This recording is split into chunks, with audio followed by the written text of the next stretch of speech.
You're a podcast listener, and this is a podcast ad.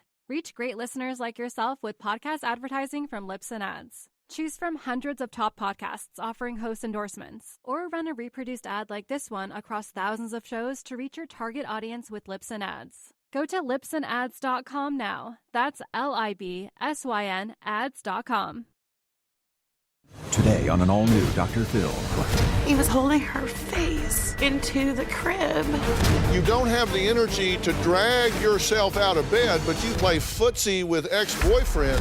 They tell me if there is money, you spend it on cigarettes instead of food. We've never been out of food. What? You've never been out of food? You are getting ready to be visited by CPS like a SWAT team. I am not sure that I have ever seen so many irresponsible and reckless behaviors in one family in all of my life as what we are getting ready to talk about today. I am talking about physical abuse, emotional abuse, knives, BB guns, unemployment, forest fires, marijuana, underage and unprotected sex, stealing, pawning, evictions, and a high school dropout. Take a look. Ralph and Jennifer are each a mess, but combined, they are a parenting disaster. Give me that. Don't throw your gun. Karen, stop egging them on. Jennifer's home is completely chaotic. Stop. The children have no clear rules or boundaries. When my mom tries to discipline the kids, they laugh and mock her. All right, I'm fixing to lose my cool. My brothers are constantly using knives, BB guns, lighters, matches. All Jennifer does is drink coffee, smoke, and talk on the phone. Jennifer has completely checked out as a mother. Because my home life was so overwhelming, I was forced to drop out of school. Get away, I did it! I felt like it would be easier on my siblings if I could have a job and be able to provide for them. Ralph operates like he is at a 14 or 15-year-old level. There have been many times where Ralph has put smoking pot or drinking in front of the needs of his family. My husband and myself and my dad have contributed tens of thousands of dollars, including buying at least 3 cars, rent, utilities, school clothes, birthday parties. Ralph has always gotten violent with all of the children. Does he scare y'all? Yeah, when he's young. I don't understand how a mom could sit there and watch a man abuse her children, watch him get arrested, not be there for their birthdays, and her being able to stay with him for that. I'll never understand that, because to me that is the worst thing a parent can ever do. Now understand, you haven't even heard my opinion yet. You're just hearing these people talk about each other. Jennifer and Ralph's oldest daughter, Kayla, says her parents, well, she just said they're just not even parents. They just don't act like parents at all. Instead, they have a list of excuses a mile long that they use to defend themselves, explain themselves, and try to make sense out of nonsense. Take a look. Because I was too harsh in the past, I am too lenient now. The children get away with a lot more. Cameron!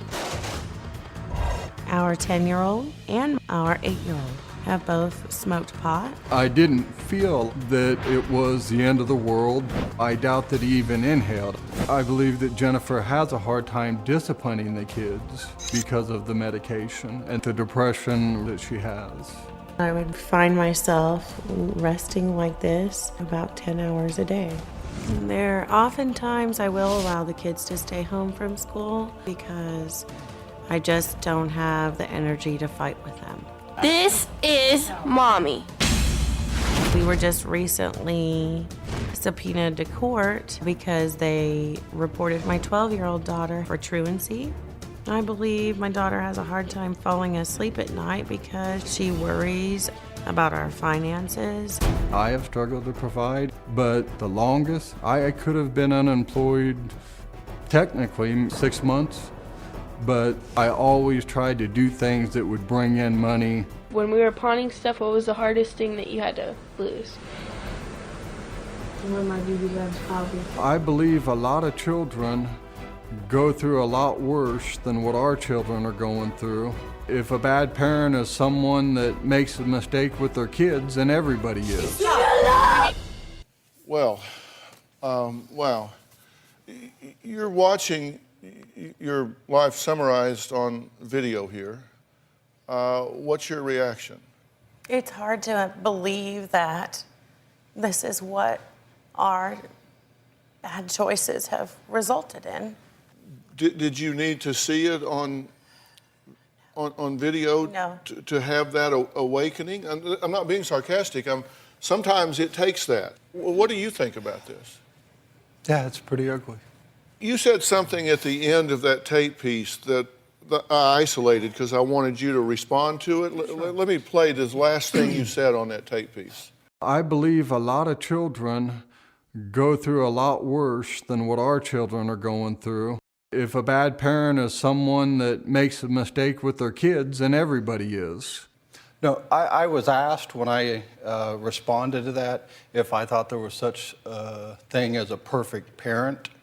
So, yeah, our house is a mess, but I can take you next door where things are a lot worse. You have 8 and 10-year-old children that are experimenting with, trying, smoking, doing whatever, marijuana, and you say, oh, it's not that bad. I don't think they even know how to inhale.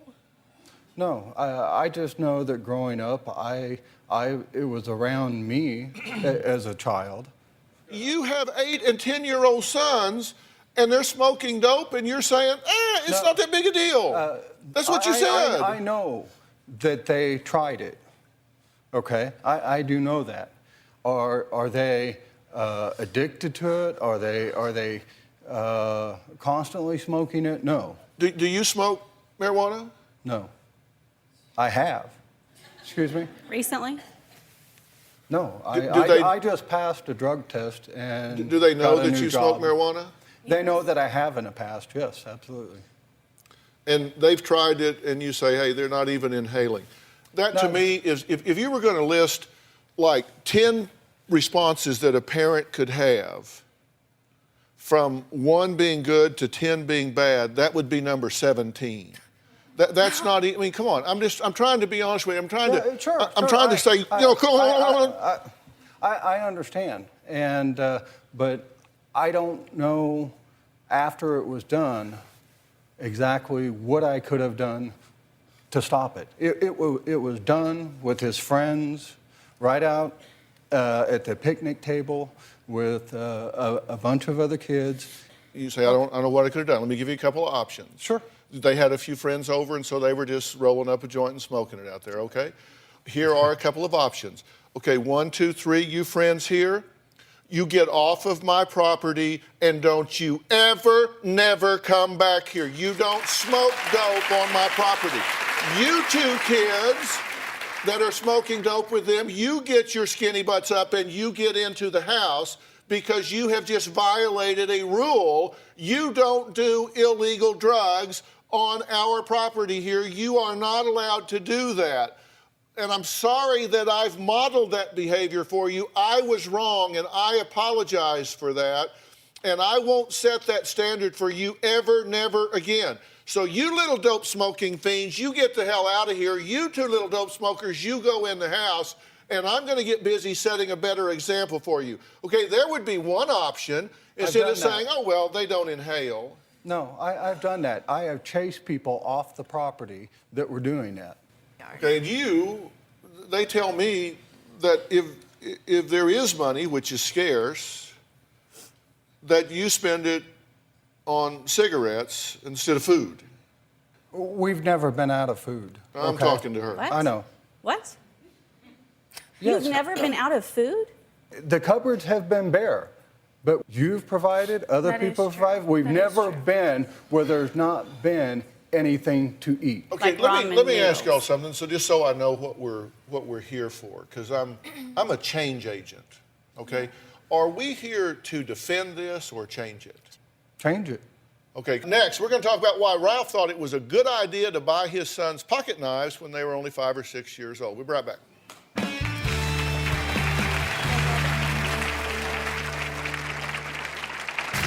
I had left my daughter to try to put herself to sleep. When I walked in there, Ralph was holding her face into the crib.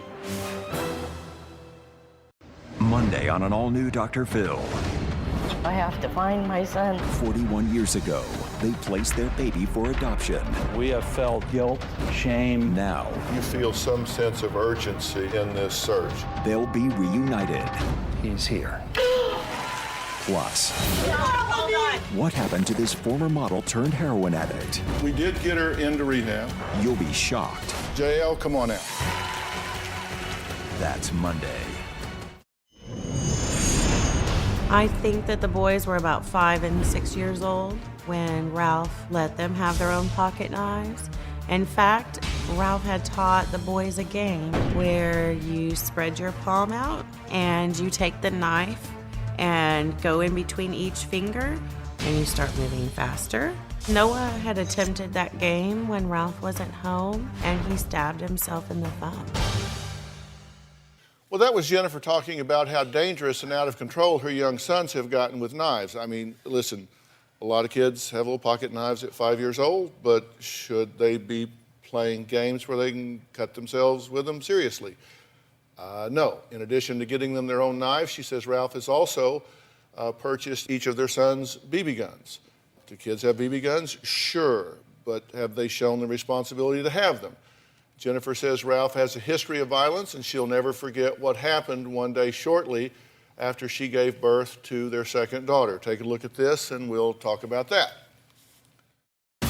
The one time Ralph was physical with me, my second daughter was less than a year old and she would cry for 3 and 4 hours. I had left my daughter to try to put herself to sleep and he lost his cool. And he went into her room, and when I walked in there, he was holding her face into the crib while her arms and legs were wailing. And she was screaming into the mattress. I charged in there. I pushed him, and I think I hit him on his arm, and he pushed me across the room. And I fell into the closet doors and they broke. There was another occasion where the boys were 1.5 and 2.5 years old, and Ralph had a handful of quarters in his hand, and his way of getting the boys' attention was to hurtle the handful of quarters. He targeted my oldest son and left quarter imprints all over his body. I have told him over and over and over again that if he ever touched the kids again, that I would divorce him. And to this day, I have yet to divorce him. And I don't know why. Has he continued to be violent at times with the children? He's made remarkable improvements over the past couple of months. What do you have to say about that? I've worked really hard at changing that, and I believe they would all agree we've seen a lot of results. My concern is that because there was such a long history of violent tendencies and anger towards the kids, that if this is a short term, and that at any given point, because your anger hasn't been dealt with necessarily, that the anger will come back. I can understand that. And the kids are still affected by everything that's happened up until now, and they're showing that behavior. Has he been violent with you? Yes. How so? More so than anybody else, I guess, because I was a stepchild. But just spanking, beating. Spanking turns into beating, and there were points when it didn't turn into from punishment to abuse. Did he throw a phone book at you a few months Yeah. ago? Has he thrown a muffin tin at you? He beat me with the muffin pan, pretty much. He beat you with the muffin. How do you feel about that? Angry. I mean, are you around when this is happening? Sometimes, yes, and sometimes no. Sometimes I hear about it when I get home from running errands and the Do kids you see come. the impact, the result? Do you see the marks, the bruises? Yes. And what do you do about it? Do you protect your children? Not like I should, no. And I have addressed Ralph. I've told him, I've threatened him. I guess they were empty threats because he's still here. Has he held your boys upside down by their feet and spanked them? Yes. Have there been times you couldn't go to school? Yes. I've actually been asked to stay home from school when I attempted to go because of marks. So they wouldn't be seen? Yes, sir. Ralph says compared to him, the kids aren't that out of control. Let's look at this tape, and then you can comment on it. When I was growing up, I was extremely active. I did get in fights. I tried smoking in 3rd grade, set a fire in my dresser. When the boys were 3 and 4 years old, Ralph did teach the boys how to light matches and start fires. Just a couple of months ago, I woke up to my youngest son yelling at me that there was a fire in the woods. I asked where my oldest son was, and my younger son said that he was too afraid to come home because he had started the fire. The fire had reached 20 feet and was about 5 feet wide. I feel like they're normal, active kids, but because of the lack of discipline, it does get out of control. Most recently, my oldest son was offended by some insult that his younger brother had said to him, and he pinned him on the couch, and he was covering his little brother's nose and his mouth so he couldn't breathe. It was just the same picture that I saw his dad doing with our daughter that day. People have always said the apple doesn't fall too far from the tree. Where were you when the fire in the forest was I was resting. Resting. Yeah. Who was supervising the boys? They were supposed to have stayed inside the house with their older sister. Who's 12? Yes. And where were you? In my bedroom, sleeping. Well, coming up, Jennifer says she wants help with her marriage. So if that's true, why is she having an affair? We'll talk about that when we come back.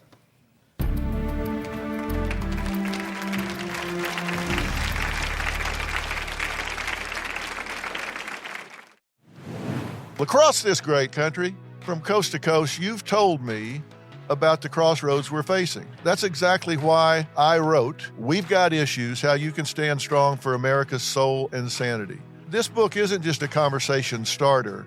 It's a roadmap for standing strong in the face of adversity, for embracing our core values when they're needed most. We're talking about real strategies for real people dealing with real issues, from navigating the complexities of today's polarized world to fortifying our families. And I set forth in the book 10 principles that I think are critical for a healthy society. This is not about politics. I'm not a politician, don't want to be a politician, don't know enough about politics to talk about it. But I talk about every angle of life as we know it, from family and relationships to the burning issues that are shaping our world today. We've got issues. How you can stand strong for America's soul and sanity. And you'll find it anywhere books are sold. It's about time we start addressing what truly matters. Stop wasting time scrolling through endless clickbait, social media, and emails trying to keep up with the news. Instead, listen to all the news you need in just 10 minutes. Welcome to The Newsworthy. The Newsworthy podcast makes it faster, easier, and more enjoyable to get unbiased news on the go. It helps us navigate the news without feeling overwhelmed. Even when my time is limited. So much detail and information in 10 minutes. Listen now by searching The Newsworthy in your podcast app or go to thenewsworthy.com. We've all seen the heartbreaking images. Those fortunate enough to survive this natural disaster now have to face rebuilding and healing after losing everything. You know, Oklahoma is a place that is very dear to my heart, and this tragedy has affected me personally as well. I have family there whose entire house was wiped off the slab. I spent many wonderful years living there. I know the wonderful people of Moore, Oklahoma, and I know they have a strong survivor spirit that will help carry them through this tragedy. As we begin to grasp the magnitude of what happened, the survivors urgently need your help. If you want to join us in our support, you can go to drphil.com and click on the link Oklahoma Tornado Relief to make a donation. And every penny given will go directly to those in need. My thoughts and prayers are with all the people who live in the wonderful place I am honored to have called home.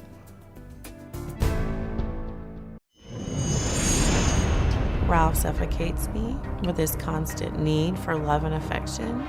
For a couple of years, I would have to go into the bathroom to pray first in order to be able to have sex with him. I am really fighting, feeling very disgusted by the man who's trying to smother me. Well, Jennifer says since her own husband discussed her, she found someone who doesn't. In fact, he's an ex-boyfriend from high school. She wanted to marry years before she met Ralph. So let's hear what she says about that. My mom has talked to me for 2 years about an emotional affair she's been having with an old boyfriend. I've talked to him on the phone. I know a lot of what's happened with them, and it adds another burden onto me because I'm like, wow, I can't tell my dad. This other man is everything that Ralph is not. He is the love of my life. We were talking every day for hours and several times throughout the day. It made me angry that Jennifer didn't seem to have energy for anything else in her life, but made time to be on the phone or lock herself in her room on her computer. When I first found out, I was extremely angry. I punched the computer screen, I put a crack in it. In an email, she said to her ex-boyfriend, "I can't wait to give myself to you wholly." And he was the same way back. I have had this fantasy that I could escape from Ralph and maybe have the life that I always wanted with this other man. I don't feel like I have any control in stopping her from talking with guys online. She has flat out said, "I don't know how to stop. I don't really want to." How do I put my foot down to stop her from doing that without hurting my kids, without destroying the family? You have this involvement with this ex-boyfriend. Yes. Because you think he smothers you, and you find that off-putting, so you've now invested in this other person. And you confide in your 16-year-old daughter about this. Well, just to clarify a little, pardon me, a little bit. Please. I wasn't searching for him. He contacted me on Facebook, and I hadn't talked to him in 18 years. And it did start off as just a friendly reconnection, and it was at the lowest point in our marriage. And Hold on. That's already 30 seconds of my life I can't get back. Is this going to change the end result? Are you involved with this guy? I am. Emotionally? Yes. You're offering this because in some way it justifies the fact that you have violated the adult-child boundary and brought her into the adult issues of infidelity of this marriage and made her complicit in your betrayal of your husband. Great role modeling. And you're doing this while your kid's out in the forest setting a fire, your cupboards are bare, you don't have the energy to drag yourself out of bed, but you have the energy to play footsie with ex-boyfriend here. I don't get it. I'm sorry. And you find him disgusting because he wants to pay attention to you, but you don't find him disgusting because he abuses your children.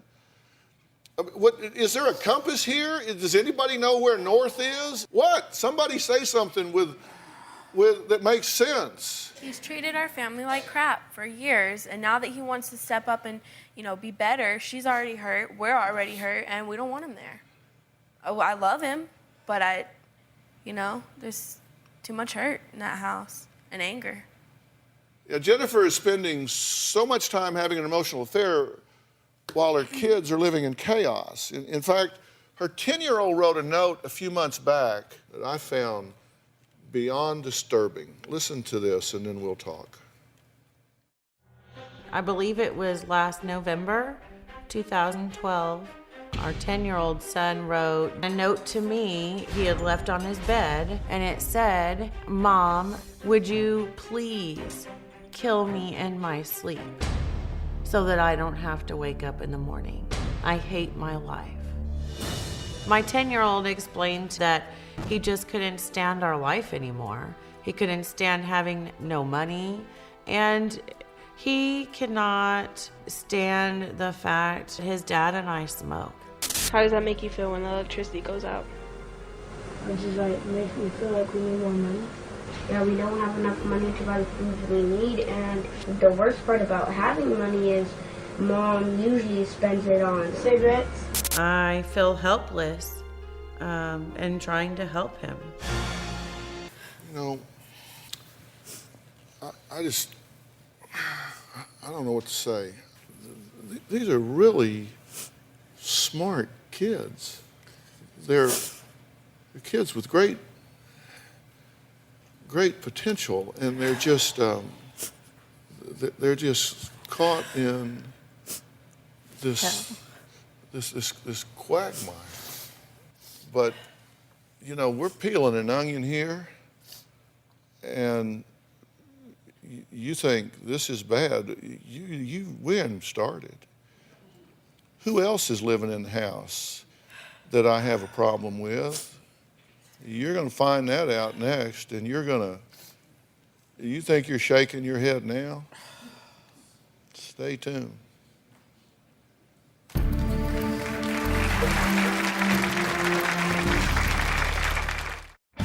Closed captioning provided by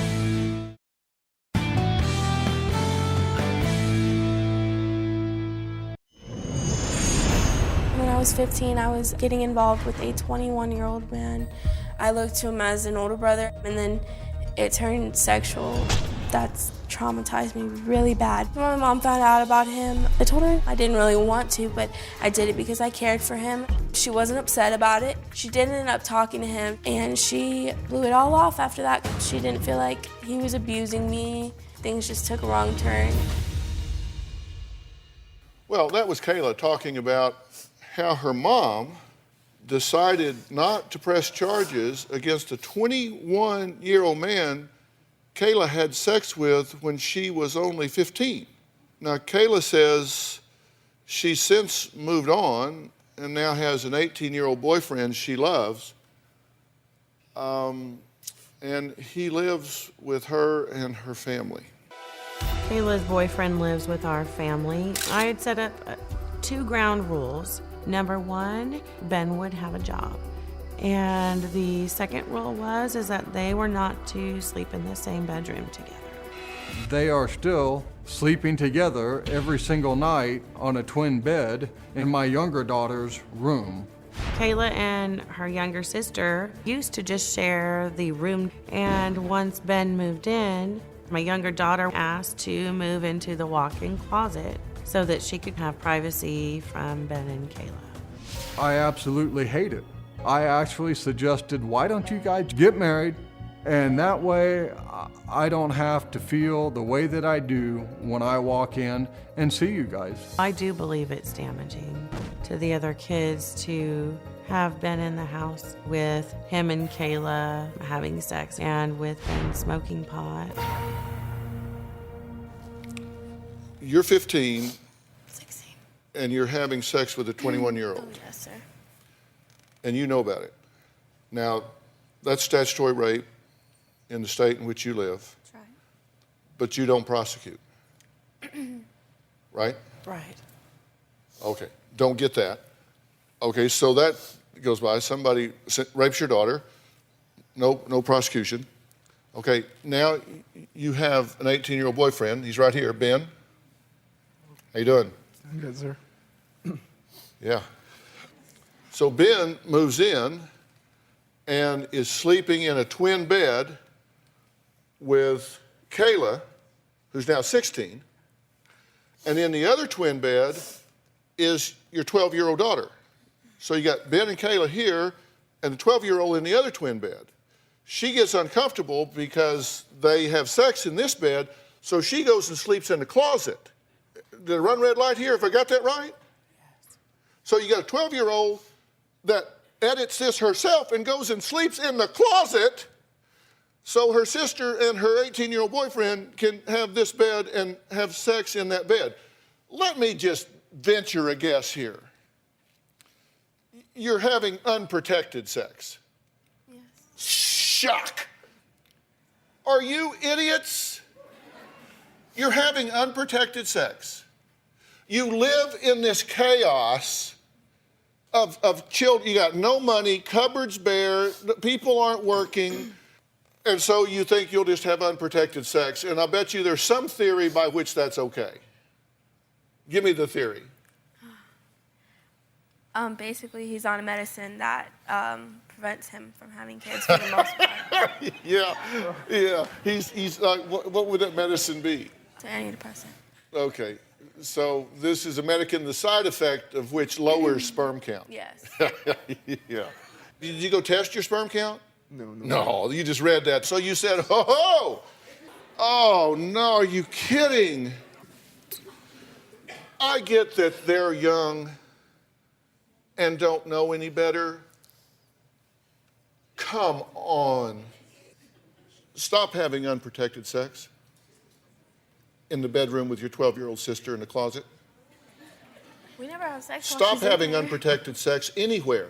Value yourself enough to say, I am not your playground. You are not going to have a baby with me and then you disappear and I'm left to raise it for the next 20 years. Care enough about yourself to say, no, we are not going to have unprotected sex. And I'm not saying that he's a bad guy. Don't even know him, haven't ever even met him. But I do know what I know. And whether he's a good guy, bad guy, or somewhere in between, care enough to protect yourself. If you don't have a father around to tell you that, or a mother tuned in enough to tell you that, let me tell you that now. Care enough about yourself to say no to people making a playground out of your body and leaving you to pay the rent for the next 20 years. Do not do it. We'll be right back.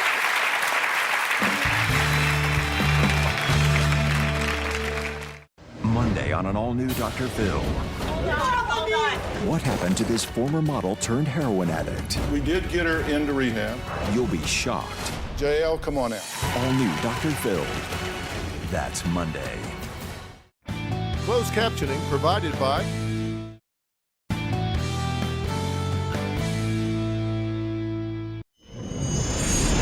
I have received several tickets for things like not having car insurance, not having current registration, and because these tickets have gone unpaid, I now have 6 warrants out for my arrest. My sister Darcy said to me that if I ever was arrested and the kids were left home alone with Ralph, that she would call CPS. I am terrified that my Aunt Darcy will call CPS because that would take such a toll on all of us and it would be more hurtful than helpful. I've had a plan for a long time of taking my brothers and sister away from my parents, somewhere where they don't feel like they're ignored, somewhere where they feel like they always have a safe place to land. It's not just a dream, it's gonna happen because it has to happen. What do you think about what we've talked about so far? I know that from this moment forward, it can't be what it's been anymore. And I know that my kids are screaming for help, jumping up and down, lighting fires, screaming for help. You're depressed, right? Yes. One of the symptoms of depression is that there's oftentimes a slowing of the thought process. There's a slowing of behavior. You know, everything just, you're kind of lethargic, right? Yes. You have an energy deficit. Yeah. And I suspect that you are a hormonal wreck. I suspect if we looked at your hormones, that it would probably be as chaotic as your home. And Ralph, you probably feel like you've made a huge bunch of mistakes here over the last several years, and you have. And I think it's because children learn what they live. And when we go back and look at your history and what you grew up with, what you're doing now has been kind of your norm. You had it pretty rough coming along. This is not an evil man. He's just a guy that is living what he's learned. And how do you know to do anything other than what you've learned. At some point, you have to break that legacy. So that means you've got to learn some different things. Because what's happening to these kids is just crazy. I mean, I said I don't even have the words to describe it. I kind of tried to write it down. You have a 12-year-old daughter. And if you look at everything that's going on, now these are just the things that the family has said. Ralph, unemployed, smokes marijuana, abuses alcohol, doesn't provide financially, violent, abusive, unmotivated, insecure, manipulative, rude, selfish, dishonest, been arrested. All of this impinges on that child. Jennifer, unemployed, irresponsible, sleeps all day, messy house, dishonest, manipulative, selfish, affair, warrants for arrest, depressed. All of that impinges on this child. Kayla, high school dropout, unprotected sex, sleeps with boyfriend in the same room with this child, slept with 21-year-old at 15, drives without a license. All of this modeling, all of this impinging on this 12-year-old. She hasn't got a chance. She's surrounded. So what happens? Skipped school, been to truancy court, pulled knife on Kayla, hits, yells, cusses, calls everyone names, doesn't eat anything but junk food. This child doesn't have a chance if something doesn't change. You got all the same factors, but now you're talking about a 10-year-old son. Everything impinging on him, same stuff coming at him. And what's happening with him? He's experimenting with marijuana, cigarettes, spice, alcohol, physically violent, setting forest fires, skipping school, suicidal note, stole toys from store, and you said I was just too tired to take them back. Right? That's what you said. I was just, at the end of the day, I'm just too tired to take them back. Threatened sibling with a butcher knife. And let me tell you, there are 3 markers in here that are serious bad. Setting fires, bad. Experimenting with drugs, bad. Physical violence, bad. Skipping school, all of these things tell you that this kid is at high risk for coming in serious conflict with the law heading into the future. 8-year-old wets the bed, experiments with marijuana and cigarettes. He's skipping school, he's showing anger, and he's showing tantrums. He's just a couple years behind. Same thing. They're headed for serious, serious trouble if something doesn't happen. They deserve better. I have a plan for this family when we come back.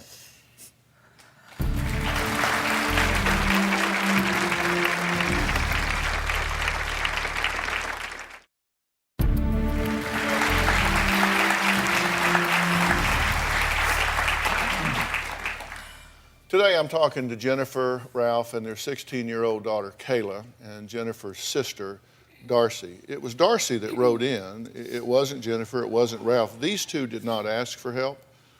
Darcy wrote into the show begging for me to help her sister's husband, and their 4 children.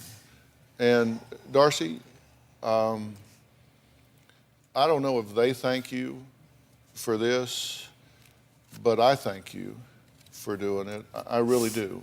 You didn't have to do it. And I don't know whether y'all are grateful to her for writing in or not. Are you? Oh, very much so. Nobody does what y'all are doing on purpose. And I've said, you talked about, Ralph being angry and having rage and stuff. And Ralph, I've said honestly, I don't think you are a bad guy. I really don't. I don't even think you're a mean guy. I think you've just had a brutal upbringing, and I think as a result, you kind of do what you learn. But I think you can learn some new ways. And if I get you some help with that, will you take that? Absolutely. I mean, if I got you some parenting help, if I've got some help to make sure that you stayed away from drug and alcohol abuse and got you some parenting instruction to be a leader in your home with your boys, and got you to where you could do some constructive things with these children, you would immerse yourself in that and embrace that, would you not? Absolutely. because I want to do that with you. And Jennifer, I think that, I don't know what's going to happen with y'all's marriage. I really don't. And I don't think either one of you know, because you are both so out of balance and out of sorts right now. I don't think you even know.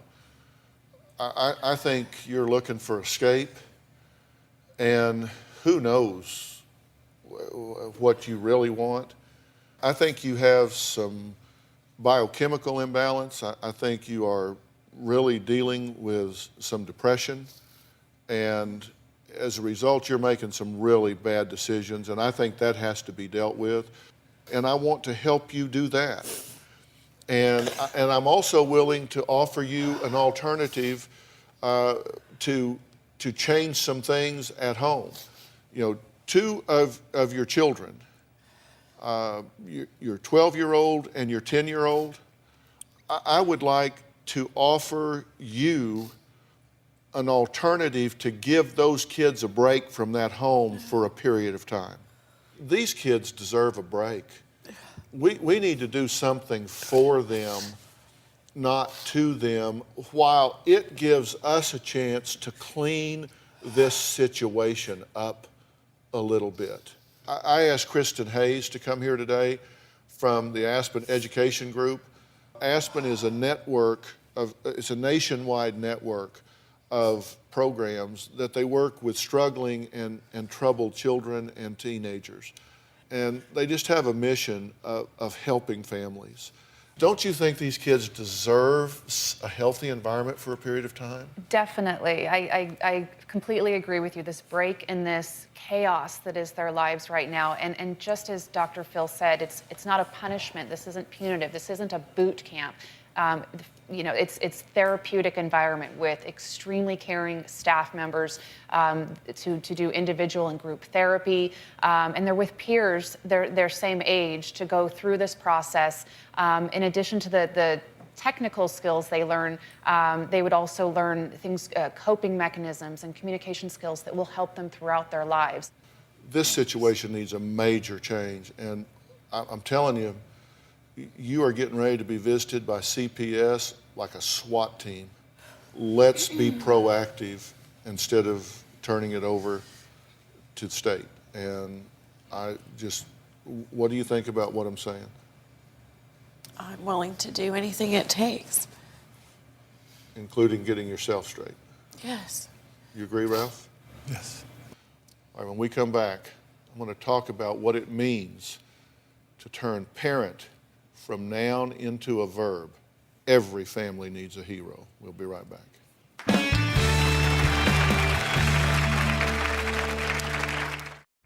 Closed captioning provided by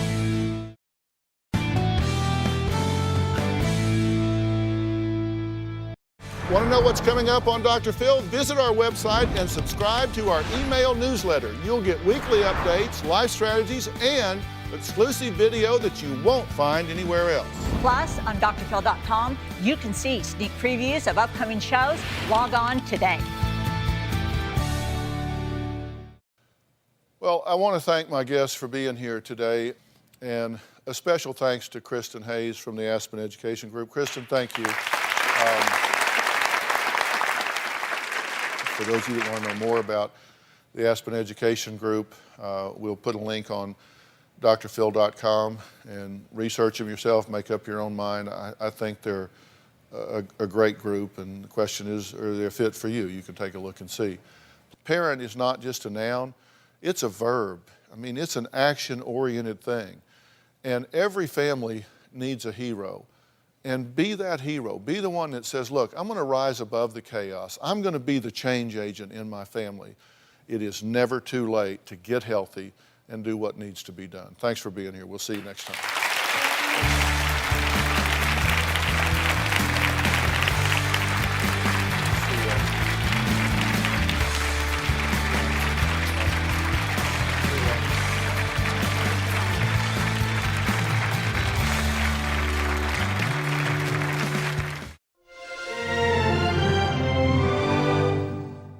Well, I want to thank my guests for being here today, and a special thanks to Kristen Hayes from the Aspen Education Group. Kristen, thank you. For those of you that want to know more about the Aspen Education Group, we'll put a link on drphil.com and research them yourself, make up your own mind. I think they're a great group, and the question is, are they a fit for you? You can take a look and see. Parent is not just a noun, it's a verb. I mean, it's an action-oriented thing. And every family needs a hero. And be that hero. Be the one that says, look, I'm going to rise above the chaos. I'm going to be the change agent in my family. It is never too late to get healthy and do what needs to be done. Thanks for being here. We'll see you next time.